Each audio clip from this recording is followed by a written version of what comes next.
یہ اللہ کے ساتھ تمہاری نمک حرامی ہے اللہ کے بندو۔ مالک نے خالص اپنی بندگی کے امتحان میں تم کو ڈالا ہے، زندگی دی، عقل و خرد سے نوازا، اپنی کتاب اتاری اپنے انبیاء اور آخری نبی صلی اللہ علیہ وسلم کے ذریعے سے بتا دیا کہ یہ سارا کچھ امتحان ہے آخرت کی زندگی کے لیے، کہ یا تو ہمیشہ کی عیش کی زندگی گزارو گے یا ہمیشہ آگ کے اندر جلتے رہو گے۔ تو 10 20 50 سال کی یہ زندگی ہے، اس میں تمہیں اللہ نے ایک ہی امتحان اور آزمائش میں ڈالا ہے کہ اس کی زمین پر چلتے ہو، اس کی ہواؤں میں سانس لیتے ہو، اس کے پانی سے پیاس بجھاتے ہو، اس کے پیدا کیے ہوئے رزق سے اپنا پیٹ بھرتے ہو۔ اس نے تم کو اولاد دی ہے اور خاندان میں کنبہ عطا فرمایا، آپس میں محبت پیدا کی تاکہ زندگی کا یہ دور جو مختصر ہے یہ اچھی طرح سے گزار لو۔ فرمایا یہ سب کچھ دینے کے بعد اس نے اللہ کے بندو تم سے ایک ہی بات مانگی ہے کہ فدوہ مخلصین لہ الدین، کہ اسی کو اپنا آقا اور مالک سمجھو جب کوئی ضرورت پیش آ جائے، کوئی مشکل درپیش ہو، کوئی خواہش، کوئی آرزو، کوئی تمنا کروٹ لے، تو فرمایا اس کے لیے اپنے ایک ہی مالک کو آواز دو اور پکارو کہ اس کا خزانہ بھرا ہوا ہے، وہ دل کی بات سے واقف ہے، ہر جگہ سے ہر پکارنے والے کی بات سن کر اس پر فیصلہ کرتا ہے۔ تو یہ اللہ کا ایک مطالبہ مالک کی ایک بات ہے کہ لوگوں تم کو اس دنیا میں خالص اپنی بندگی کے لیے میں نے بھیجا ہے، اور اسی بندگی اور ایمان کے اوپر پھر فیصلہ کروں گا، یا تو آپ تمہارا مسکن ہوگی اور یہ بہاروں پر بہاریں ہیں جن کی براتیں کبھی ختم نہ ہوں۔ تو اس لیے اللہ کے بندو ہر مسئلے میں اپنے مالک کو اپنا اکیلا مالک مان کر اس کے سامنے جھکو، اس کے سامنے فریاد کرو، گود پھیلاؤ، دعائیں کرو، اس کی بڑائی کا اعلان کرو۔ یہ ایک مسئلہ ہے جو اللہ تعالیٰ نے پورے قرآن میں سورہ فاتحہ الحمدللہ سے لے کر الناس تک ایک ہی مسئلہ بیان فرمایا ہے۔ میرے پیارے بھائیو، یہ مخلصانہ آواز ہے ڈاکٹر مسعد الدین عثمانی رحمۃ اللہ علیہ کی 20ویں صدی کے آخری حصے میں یہ دعوت اٹھتی ہے، توحید کی دعوت، رد شرک کی دعوت، طاغوت کی نشاندہی کی دعوت۔ طاغوت وہ جنہوں نے اللہ کا راستہ روکا ہے اور انہوں نے کفر و شرک کی طرف امت کو پھیر دیا۔ آج یہ قبریں، یہ آستانے، یہ چادریں، یہ عرس اور میلے، یہ واسطے اور وسیلے، یہ نظر و نیازیں اور یہ جمہوریت کا نظام، یہ اللہ کے ساتھ نمک حرامی اور غداری ہے، اور صدیوں سے یہ فریب دیا جا رہا ہے اپنے آپ کو بھی اور عوام کو بھی، اور اللہ کو دھوکہ دینے کی کوشش کی جا رہی ہے۔ تو بات یہ اٹھائی گئی ہے کہ اب اس کو کفر و شرک کو رکنا چاہیے اور عقل سے کام لو۔ کن کے پیچھے بھاگ رہے ہو؟ یہ تمہاری دنیا بھی برباد کر رہے ہیں، دنیا کی ذلت اور خواری اپنی آنکھوں سے دیکھ رہے ہو۔ مرنے کے ساتھ وہ آگ لگے گی تمہیں جو بجھائے نہ بجھے گی۔ یہ دعوت ہے، یہ ایک مسئلہ ہے۔ جب تک اس مسئلے کو حل نہیں کیا جائے گا کوئی مسئلہ حل نہیں ہو سکتا۔ اور حیرانگی ہوتی ہے کہ بڑے بڑے سمجھدار سمجھے جانے والے بڑے بڑے لیڈر، بڑے بڑے علماء اور بڑے بڑے عسکری اور قیادت کرنے والے اس مسئلے کی طرف کوئی توجہ نہیں دیتے ہیں، بلکہ اس مسئلے کو سب سے زیادہ غیر ضروری مسئلہ سمجھتے ہیں۔ اگر ان کے سامنے یہ بات آ جائے تو کہتے ہیں اب اس کا وقت نہیں ہے۔ یہ کن چکروں میں ڈال رہے ہو؟ تو بتاؤ، اللہ کے بعد، مرنے کے بعد جب جہنم کی آگ میں جاؤ گے تو وہاں اس کا وقت آئے گا؟ یہ دنیا میں آپ نے فیصلہ کرنا ہے کہ تم اللہ کے بندے ہو یا کسی اور کے بندے ہو، درباروں کے بندو، مولویوں کے بندو، پیروں کے بندو، جمہوریت کے بندو، عوام کے بندو۔ بتاؤ تم اللہ کی بندگی کیسے کر سکتے ہو؟ تو یہ دعوت جب تک نہیں اٹھے گی، قوم کو دو حصوں میں اس مسئلے پر تقسیم کرنا ہے۔ ایک طرف خالص اللہ کے بندے ہوں اور دوسری طرف سارے شیطان کی پارٹیاں ہوں، چاہے یہ بریلوی ہوں، دیوبندی ہوں، اہل حدیث ہوں، سلفی ہوں، سہروردی، نقشبندی، چشتی، قادری، اور کتنے ان کے نام ہیں، قادیانی، شیعہ، جتنے بھی ہیں، جماعت اسلامی کے روپ میں آئے ہوں یا تنظیم اسلامی کے روپ میں، جو بھی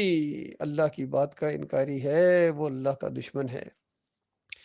یہ آج مسئلہ ہے، جب تک یہ مسئلہ نہیں اٹھے گا کوئی خیر نہیں آ سکتی، اور جو صحیح معنوں میں اللہ کو راضی کرنا چاہتا ہے، اللہ کا وہ بندہ ہے، وہ غیر اللہ کی بندگی اور غیر اللہ کی پکاروں اور شرک کو برداشت نہ کرے، کیونکہ یہ اللہ کو گالی ہے۔ اللہ کو گالیاں دینے والے اگر آپ کے لیڈر ہیں، آپ کے امام ہیں، آپ کے امیر جماعت ہیں، آپ کے لیڈر ہیں، سیاسی لیڈر، چاہے جج صاحبان ہوں یا جرنیل ہوں یا جتنے بھی ہیں، کوئی ایک کسی پلیٹ فارم سے یہ آواز نہیں اٹھ رہی ہے کہ یہ کفر شرک ہو رہا ہے، یہ مزار نہیں ہونے چاہیے، یہ قبر پرستی نہیں ہونی چاہیے، یہ پیری مریدی، یہ شرک ہے، شیطانی چیزیں ہیں، یہ مسلک پرستی، فرقہ پرستی، یہ بالکل اس کے خلاف کوئی اٹھنے کے لیے تیار نہیں ہے۔ کوئی بڑے پلیٹ فارم سے اس کی حمایت کے لیے کوئی تیار نہیں ہے، بلکہ مخالفت کرتے ہیں، ان کے ماتھوں پر شکنیں پڑ جاتی ہیں۔ بہرحال ہم نے اللہ کے بھروسے کے اوپر اس دعوت کا ساتھ دیا ہے، اور بالکل زندگی کے آخری سانس تک اس دعوت کو انشاءاللہ ہم آگے بڑھاتے رہیں گے، اسی کے لیے جئیں گے انشاءاللہ، اور اسی کے لیے مریں گے۔ تو جینے کا بھی مزہ آ رہا ہے الحمدللہ، کیونکہ ہم اللہ کے راستے کے اندر ہیں۔ اس راستے میں جو تکلیفیں اٹھاتا ہے وہ اللہ کے راستے میں تکلیفیں اٹھاتے ہیں۔ باقی یہ جمہوریت کے راستے میں، بریلیت کے راستے میں، قادیانیت کے راستے میں، اور جو بھی یہ دنیاوی راستے میں آپ تکلیفیں اٹھا رہے ہیں اور سمجھتے ہیں اس کے بدلے میں آپ کو اللہ جنت دے گا، ہرگز نہیں، ہرگز نہیں۔ یہ بہت بڑا فراڈ ہوا ہے تمہارے ساتھ امت کے لوگوں۔ کرنا ہے تو یہ کام کرو، اس اللہ کی پارٹی کا۔ یہ اللہ کی پارٹی ہے، جو ساتھ دے گا وہ اپنا بھلا کرے گا، کسی پر احسان نہیں ہے، بلکہ اللہ کا احسان مانو کہ اللہ کی پارٹی کا ساتھ دینے کو اللہ نے آپ کو توفیق دی ہے، اور جماؤ اس میں اختیار کرو، جم جاؤ اس کے اوپر، باقی سارا کام اللہ نے کرنا ہے، یقین کرو۔ اتنا آسان یہ راستہ ہے دیکھا جائے تو۔ مصیبتوں کے پہاڑ بھی ہیں، مخالفتیں ہیں، طوفان امڑیں گے، اور وہ ماحول بنے گا جو آخری نبی محمد صلی اللہ علیہ وسلم نے جب یہ دعوت اٹھائی، ہر دور میں جس نبی نے یہ دعوت اٹھائی، جس دور کے اندر پہلے نبی آدم علیہ السلام نے، یا اس کے بعد درمیان میں کتنے انبیاء آئے ہیں، کتنوں کو اذیتیں دی گئی ہیں، دیس نکالے دیے گئے ہیں، قتل کر دیے گئے ہیں،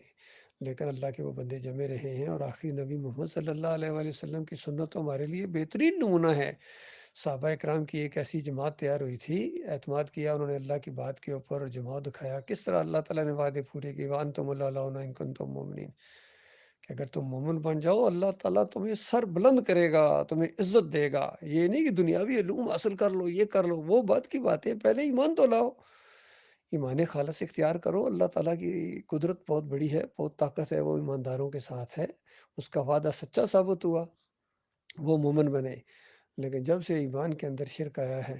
اس کے بعد یہ فرقہ بندی اور گروہ بندی اور قبر پرستی ان مسلمانوں کے اندر آ رہی ہے، اور اللہ کی وہ لعنت ان کے اوپر پڑی ہے کہ رکنے کا نام نہیں لے رہی ہے۔ لہٰذا اللہ کی رحمت کو دوبارہ اگر بحال کرنا چاہتے ہو، اور اٹھنا چاہتے ہو، سر بلند ہونا چاہتے ہو، دنیا اور آخرت میں عزت چاہتے ہو، تو ایمان خالص کا راستہ اختیار کرو، اس میں جماؤ دکھاؤ۔ اللہ تعالیٰ آپ کو اس کی توفیق عطا فرمائے، مجھے بھی اور آپ سب کو۔ اور یہ دیکھو کتنی زبردست دعوت ہے، یہ مزید تھوڑی اور آگے سنیں ڈاکٹر صاحب کس انداز سے اس بات کو سامنے لا رہے ہیں۔ باقی جو قرآن کے اندر ہے وہ اسی مسئلے کی تفسیر ہے، جس کو آج امت مسلمہ ایسے بلا چکی ہے گویا کبھی اس نے یہ بات سنی ہی نہیں تھی۔ ابھی ایک مہینہ گزرا ہے جو 12 وفات کا مہینہ کہلاتا تھا، اس مہینے کی 12 تاریخ کو جو اس امت نے کیا ہے اور برابر کرتی آئی ہے مدتوں سے، یہ اس بات کا ثبوت ہے کہ یہ امت اپنے مالک کو بھول چکی ہے، اور اس کے نبی صلی اللہ علیہ وسلم نے پوری زندگی میں جو چیز بیان کی تھی وہ دیکھنا، اللہ کے ساتھ کسی اور کو ساتھی اور شریک نہ بنانا، اور کہیں میرے ساتھ یہ ظلم نہ کرنا کہ جیسے عیسائیوں نے عیسیٰ علیہ السلام کو اللہ کا بیٹا بنا دیا تھا، کہیں میرے ساتھ یہ ظلم نہ کرنا، مجھے جب یاد کرو تو مجھے اللہ کا رسول مانو، اللہ کا بندہ مانو، بس میری حیثیت یہ ہے۔ اور اس امت کا آج یہ حال ہو گیا ہے کہ بھائی رسول صلی اللہ علیہ وسلم جو شرک اور کفر کے خلاف زندگی بھر جنگ کرتا آیا ہے، آج اس کو اللہ کے ساتھ شریک ٹھہرایا گیا ہے۔ کہیں یا رسول مدد کی آواز بلند ہوتی ہے، کہیں یا اللہ اور یا محمد لکھا جاتا ہے مسجدوں میں، دکانوں میں، مکانوں کے اندر۔ کئی حال یہ ہے کہ اللہ کی نظر و نیاز کے بجائے یہ حلوہ پکتا ہے، اور یہ نظر و نیاز ہوتی ہے محمد صلی اللہ علیہ وسلم کی اور نذر و نیاز یہ عبادت ہے، اللہ کے لیے جائز اور سزاوار۔ اللہ کے علاوہ کسی اور کے لیے ہو تو کفر و شرک۔ 4 جگہ قرآن نے بیان کیا ہے کہ اس نذر کا کھانا جو ہے غیر اللہ کی، یہ سارے حرام اور نجس کھانوں سے زیادہ نجس اور حرام ہے، چاہے دیکھنے میں وہ ایسا نظر آئے کہ یہ روغن سے تر ہے، زبان پر رکھنے والے یہ سمجھے کہ لذت سے بھرا ہوا ہے۔ لیکن مالک نے قرآن کے اندر غیر اللہ کی نذر و نیاز کو 4 جگہ بیان فرمایا کہ یہ سور کے گوشت سے زیادہ حرام اور نجس اور شرک ہے۔ تو آپ نے دیکھا کہ اپنے نبی کے ساتھ اس امت نے کیا کچھ کیا ہے، اور ان کا بڑا سے بڑا ہے۔ وہ کبھی تقریر کرتا ہے اور اس کے بعد پھر اس کی زبان سے آخر میں نکلتا ہے یہ سب تمہارا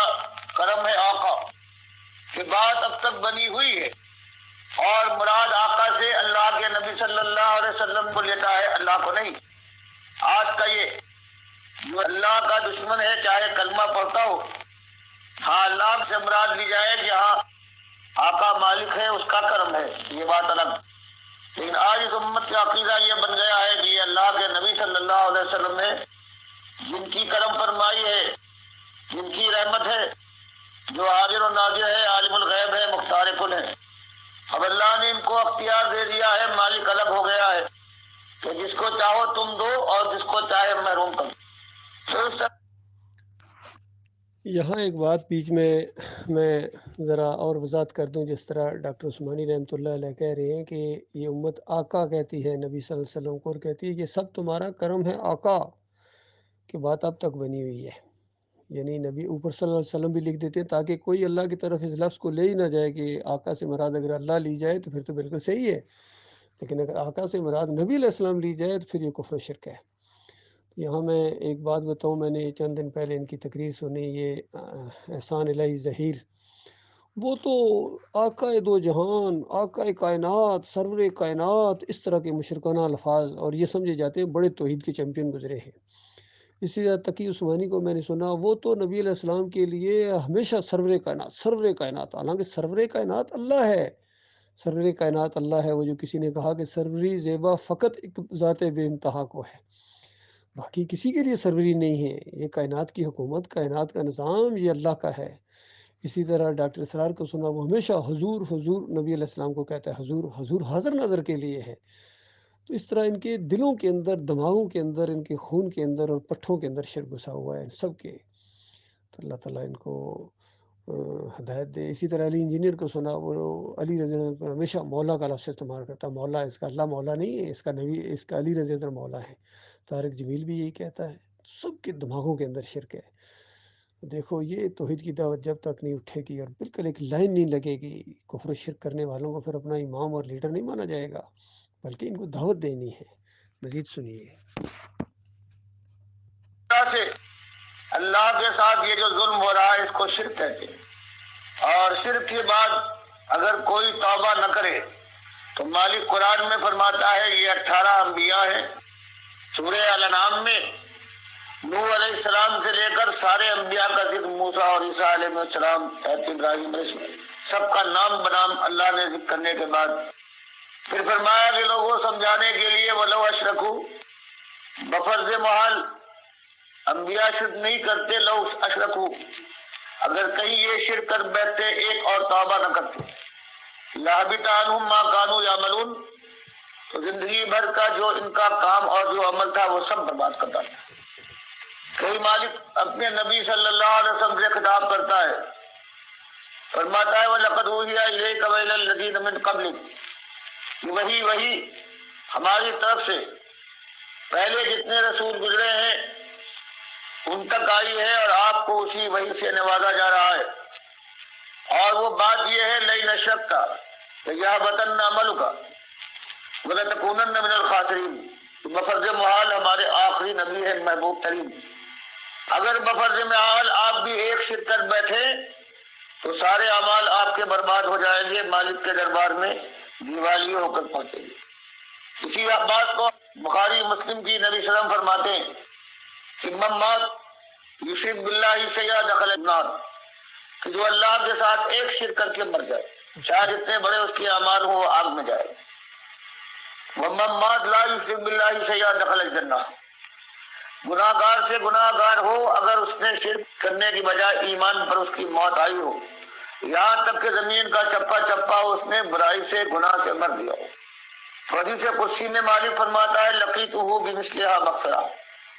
اگر ایمان کے ساتھ آیا ہے گناہ گار، ایسا گناہ گار کہ ساری زمین اس نے بھر دی، گناہ سے سیاہ کر ڈالی، لیکن مشرک بن کر نہیں آیا ہے، ایمان کے اوپر خاتمہ ہوا ہے، شریعت کمزور اور شیطان کے غلبے سے وہ زندگی بھر گناہ کرتا ہے. فرمایا ایک دن ایسا آ کے رہے گا کہ میں اس گناہ گار کے ساتھ یہ معاملہ کروں گا کہ اتنی رحمت سے اسے ملوں گا کہ جتنی اس کی خطائیں ہیں ان کو میری رحمت ڈھانپ لوں گی. دیکھیے یہاں بھی ڈاکٹر عثمانی رحمۃ اللہ علیہ کس قدر زور دے رہے ہیں کہ اگر کوئی ایک شرک لے کے آ گیا تو اس کے سارے اعمال برباد کر دیے جائیں گے، اور دوسری طرف یہ ہے کہ جو شرک پر نہیں آئے گا، شرک پر نہیں مرے گا، پوری کائنات کو اس نے اگر گناہوں سے بھر دیا تب بھی امید کی جا سکتی ہے. تو اللہ کے بندو اس لیے ہم زور دیتے ہیں کہ دیکھو شرک اختیار نہ کرو، شرک اگر ہے تو توبہ کر لو، معافی مانگ لو. چند لمحے لگتے ہیں، پھر زندگی کے بعد تو دوبارہ موقع نہیں ملے گا. اور اسی وجہ سے ہم محمد حنیف کو بھی سمجھاتے رہے ہیں، جو ڈاکٹر صاحب کی جماعت کا امیر بنایا گیا تھا، ڈاکٹر صاحب کی جماعت کا امیر بننے والا پھر سجدہ تعظیمی کا وہ جواز فراہم کرے اور سجدہ تعظیمی کا شرک اس جماعت کے اندر لے آئے، اور پھر اللہ پر الزام لگائے کہ یہ اللہ کا حکم تھا. بتائے کہاں حکم ہے؟ کہیں حکم نہیں ہے، یہ تمہارے دماغ کا حکم تھا. اور پھر کہتے ہیں اللہ کی مشیت ہے. دیکھو مشیت کا مطلب ان کو گویا نہیں آتا ہے. ہر دور کے اندر مشرکوں نے اللہ کی مشیت کا سہارا لیا ہے، الزام لگایا اللہ کے اوپر، اور پھر کہتے ہیں اللہ راضی ہو گیا جیسے یہ وہاں بیٹھا ہوا تھا. تو یہ معاملہ اللہ کے بندو شرک نہ کرو، شرک جماعت کے اندر نہ لے کے آؤ، مارے جاؤ گے. تمہیں سرخاب کے پار نہیں لگے ہوئے ہیں کہ تمہارے ساتھ کوئی علیحدہ قانون بنائے جائیں گے. انبیاء تک کو اللہ تعالیٰ نے کہہ دیا اگر یہ بھی شرک کرتے، میرے علاوہ یعنی کسی اور کو رکوع کرتے، سجدہ کرتے، کسی اور کو نظر و نیاز کرتے، پکار لگاتے، تو اور کون سا شرک ہوتا ہے بتائیے. اور یہ سجدہ کرنا تو شرک کی بہت بڑی علامت ہے، فوراً پتہ چل جاتا ہے جب یہ اللہ کے علاوہ کسی اور کے سامنے جھکا ہوا ہو. یہ انسان کسی درخت کے سامنے سجدہ کرے وہاں عقیدت کے ساتھ، یا سورج کو کرے، چاند کو کرے، کسی انسان کو کرے، مزار کو کرے، کسی کالی دیوی کے سامنے سجدہ کرے، تو یہ پتہ چل جاتا فوراً کہ یہ مشرک ہے، بھائی یہ مومن نہیں ہے. تو حیرانگی ہوتی ہے کس طرح انہوں نے شرک کو جواز بخشا ہے. ان کی عقل اور ان کا فہم کہاں چلا گیا. شرک انسان کی مت مار دیتا ہے. اور سنیے میرے پیارے بھائی. اور آخر کار یہ گناہ گار جنت میں پہنچا دیا جائے گا. بخاری مسلم کی حدیث ہے کہ مومنوں کا ایسے ہی ایک گناہ گار جو سب سے زیادہ گناہ گار ہوگا جہنم کی آگ میں جلتا رہے گا یہاں تک کہ اللہ تعالیٰ کی مشیت کا وقت آ جائے گا. اور یہ آخری شخص ہے، باقی سارے مومن نکال لیے گئے ہیں گناہ گاروں، ان کو اللہ نے سزا دینا مناسب سمجھا. یہ آخری جب نکالا جائے گا کوئلے کی طرح سے جلا ہوا، تو پروردگار عالم اس کو نہر حیات میں ڈالے گا، اور اس کی کالب، اس کی جلن، سوزش سب دور ہو جائے گی، حسن و جمال واپس آ جائے گا، فرحت ہی فرحت ہو. تو مالک اس سے کہے گا میرے بندے اب مانگ جو تو چاہتا ہے، تیرے دل میں جو خواہش ہو. وہ کہے گا مالک وہ جلن مجھے یاد ہے، اور اب تو حسن و جمال ہے اور دل اور جگر میں ٹھنڈک ہے، اب مجھے کچھ نہ چاہیے، بس یہی کافی ہے میرے لیے. یہ اللہ تعالیٰ اسے مجبور کرے گا. اللہ کے نبی سے ہم فرماتے ہیں یہاں تک کہ جو اس کے سمجھ میں آئے گا مانگتے مانگتے جب تھک جائے گا کہ مالک اب مجھے کچھ یاد نہیں آتا، تو اللہ تعالیٰ اسے کچھ باتیں اور بتائے گا کہ یہ بھی مانگ میرے بندے، تو نے یہ تو مانگا نہیں. اور جب سب اللہ اسے بتا چکے گا پھر کہے گا کہ تو نے مانگا میرے بندے، وہ میں نے تجھ کو سب کچھ عطا کیا، اور جو تو بھول گیا تھا اور نہیں مانگ پایا تھا میں نے بتایا، تو نے پھر مانگا تو میں نے وہ بھی تجھے دیا. اور ابو سعید خدری رضی اللہ تعالیٰ عنہ جس بخاری مسلم کی حدیث کے راوی ہیں، وہ کہتے ہیں اللہ کے نبی صاحب نے فرمایا اور پھر اللہ کہے گا کہ تو نے مانگا اور میں نے بتایا یہ بھی دیا اور اس سب کا 10 گنا اور دیا. تو یہ ایمان کی یہ برکت ہے جس کو آج لوگ پیراہن سمجھتے ہیں لباس کی طرح سے، جس طرح چاہے پہنے اور جب چاہے اتار پھینکے۔ یہ ایمان کی برکت ہے کہ سب سے بڑا گناہ گار کائنات کے اندر اس ایمان کی برکت سے جلے گا تو، لیکن برکت کا عالم یہ ہے کہ آخر کار وہ جنت میں پہنچا دیا جائے گا، اور جو کہے گا اللہ اس کو دیکھ رہے گا۔ یہ میرے پیارے بھائیوں پوری بات آپ کے سامنے کھل کے آ گئی ہے۔ دیکھیے ڈاکٹر عثمانی رحمۃ اللہ علیہ کے اوپر اللہ نے رحم کیا، انہوں نے یہ دعوت اس انداز سے اٹھائی اور پھر جم گئے، بالکل نہیں پیچھے ہٹے، یقین کیجیے ان کا جوش بڑھتا گیا، یہ میں نے دیکھا ہے۔ اور جو جم جائے گا اللہ تعالیٰ اس کو جماؤ دے گا، اور جو ڈھیلا پڑ جائے گا وہ اس دعوت کا ساتھ نہیں دے سکتا ہے۔ کتنے ہیں جو سمجھ بھی گئے ہیں کہ جماعت کے اندر شرک آ گیا ہے، پھر وہ خاموش ہو گئے ہیں، بالکل کوئی بکھر گئے ہیں، کچھ نے شرک کا ساتھ دینا شروع کر دیا۔ لہٰذا ابھی جماعت اپنی اصلی حالت میں قائم ہے۔ اللہ کے بندے کچھ موجود ہیں جو دوبارہ منظم ہو گئے ہیں۔ ہم نے کمال خان صاحب کو اپنا امیر بنا کے مرکز کراچی سے یہاں لاہور شفٹ کر دیا ہے، اور دعوت یہ بالکل جاری ہے الحمدللہ۔ کوئی طاقت دنیا کی اس کو نہیں روک سکتی، یہ اللہ کا دین ہے، یہ اللہ کی پارٹی ہے۔ ابھی موقع ہے، جو چپ ہو گئے ہو بولنا شروع کرو اس شرک کے خلاف، اور ساتھ دو، سچوں کا ساتھ دو، ساتھ چلو، اور اللہ تعالیٰ آپ کو ہمت دے گا۔ اللہ تعالیٰ دوبارہ انشاءاللہ ہماری تعداد بھی بڑھے گی، مخلص اور باصلاحیت ساتھی ہمیں ملے گے انشاءاللہ، ایسے مخلص جن کے دلوں میں اللہ کا وقار ہے، اللہ کی عزت ہے، اللہ ان سے محبت کرتا ہے، وہ اللہ سے محبت کرتے ہیں، یہ آپس میں جڑ جائیں، اور پھر دوبارہ اسی انداز سے یہ دعوت گلی کوچوں کے اندر، بازاروں کے اندر لٹریچر تقسیم کیا جائے۔ حبل اللہ رسالہ دوبارہ چھپنا شروع ہو گیا الحمدللہ، 27 نمبر حبل اللہ، ابھی 28 نمبر آ گیا ہے۔ ساری دعوت کھول کے بیان کی گئی ہے کہ کس طرح ڈاکٹر عثمانی رحمۃ اللہ علیہ نے یہ دعوت توحید اٹھائی تھی، کس طرح یہ آگے بڑھی، کن لوگوں نے اس کا ساتھ دیا، پھر کون اس میں نکلتے رہے، کون روڑے اٹکاتے رہے، اور کون آخر میں آ کے مرتد ہو گئے، بے دین ہو گئے، فرقوں میں بٹ گئے، اور یہ ساری چیزیں اس کے اندر موجود ہیں۔ پڑھو اللہ کے بندو، اور یہ دنیا کا وقت ہے، یہ زندگی ایک موقع ملا ہے، یہ بار بار موقع نہیں ملے گا، لہٰذا اس دعوت کا ساتھ دو اور بالکل جم جاؤ، اور انشاءاللہ ہم اس ایمان کی بنیاد کے اوپر پوری قوم کے سامنے ہم نے ٹکر لیا، پوری دنیا سے ٹکر لیا۔ ہماری دشمنی دوستی نہ قومیت کے لیے ہے، نہ ریاست کے لیے ہے، نہ ملک و مال کے لیے ہے، اور نہ حسن و جمال کے لیے ہے۔ ہماری دشمنی اور دوستی صرف اللہ کے لیے ہے، ایمان کے لیے ہے۔